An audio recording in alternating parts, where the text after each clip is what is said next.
ನಮಸ್ಕಾರ ಕರ್ನಾಟಕ. ನಿಮಗ್ ಗೊತ್ತಾ, ಪುರಿ ಜಗನ್ನಾಥ ದೇವಸ್ಥಾನ ಥರನೇ ನಮ್ಮ ಬೆಂಗಳೂರಲ್ಲಿ ಕೂಡ ಜಗನ್ನಾಥನ ದೇವಸ್ಥಾನ ಇದೆ ಅಂತ. ನಿಮ್ಗೆ ಏನಾದ್ರೂ ಈ ದೇವಸ್ಥಾನದ ಬಗ್ಗೆ ಇನ್ನೂ ಹೆಚ್ಚು ಮಾಹಿತಿ ಬೇಕು ಅಂದ್ರೆ ಈ ವಿಡಿಯೋನ ಮಿಸ್ ಮಾಡದೆ ಕೊನೆವರೆಗೂ ನೋಡಿ ಹಾಗೂ ಸೇವ್ ಮಾಡ್ಕೊಳ್ಳಿ. ಮನೆ ಕೆಲಸ ಎಲ್ಲ ಮುಗಿಸಿ ಬೇಗ ರೆಡಿಯಾಗಿ ನಾನು ಹೋಗಿದ್ದು ಆಗ್ರಾ ದೇವಸ್ಥಾನಕ್ಕೆ. ಪುರಿಯಲ್ಲಿ ಶ್ರೀಕೃಷ್ಣನ ಹೃದಯವಿದೆ ಅಂತ ಹೇಳ್ತಾರೆ. ಹಾಗೆ ಅಲ್ಲಿನ ಬಾವುಟ ಗಾಳಿಯ ವಿರುದ್ಧ ದಿಕ್ಕಿಗೆ ಹಾರುತ್ತೆ.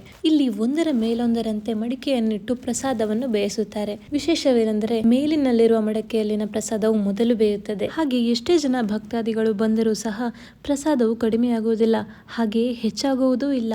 ನಿಮ್ಗೆಲ್ಲ ಪುರಿ ಜಗನ್ನಾಥನ ದರ್ಶನ ಮಾಡೋಕಾಗದೇ ಇದ್ರೆ ನಮ್ಮ ಬೆಂಗಳೂರಲ್ಲಿರೋ ಆಗ್ರಾ ಜಗನ್ನಾಥನ ದೇವಸ್ಥಾನಕ್ಕೆ ಹೋಗಬಹುದು. ಇಲ್ಲಿಯೂ ಕೂಡ ಜಗನ್ನಾಥ, ಬಾಲಭದ್ರ, ಸುಭದ್ರ ಎಂಬ 3 ಪ್ರಾಣಮೂರ್ತಿಗಳಿದ್ದು ಪುರಿ ಜಗನ್ನಾಥ ದೇವಸ್ಥಾನ ಜಾತ್ರೆಯ ಸಂದರ್ಭದಲ್ಲಿಯೇ ಇಲ್ಲಿಯೂ ಕೂಡ ಜಾತ್ರೆ ನಡೆಯುತ್ತೆ. ಹಾಗೆ ಆಗ್ರಾ ದೇವಸ್ಥಾನದ ಹೊರಾಂಗಣದಲ್ಲಿ ವಿಮಲಾ ದೇವಿ, ಆಂಜನೇಯ ಸ್ವಾಮಿ ಹಾಗೂ ಶಿವನ ದರ್ಶನ ಮಾಡಿಕೊಂಡು ಪುರಿಯ ಪ್ರಸಿದ್ಧ ಜಗನ್ನಾಥ ದೇವಾಲಯವನ್ನು ಹೋಲುವ 10ನೇ ಶತಮಾನದ ಅದ್ಭುತವಾದ ಕಳಿಂಗ ವಾಸ್ತುಶಿಲ್ಪವನ್ನು ಅನುಭವಿಸಿ ಒಂದಿಷ್ಟು ವಿಡಿಯೋಗಳನ್ನು ತೆಗೆದುಕೊಂಡೆ. ಅದು ಹೇಗಿದೆ ಅಂತ ನೋಡೋಣ ಬನ್ನಿ.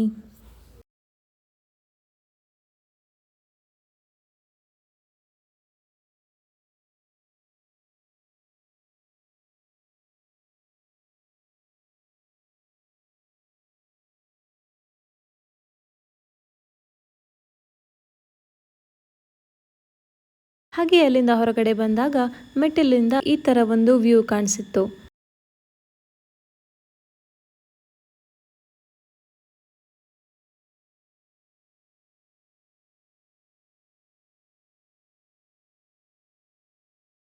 ಈ ತರದ ಇನ್ನೂ ಹೆಚ್ಚು ವಿಡಿಯೋಸ್ಗಳಿಗಾಗಿ ನನ್ನನ್ನು ಫಾಲೋ ಮಾಡಿ.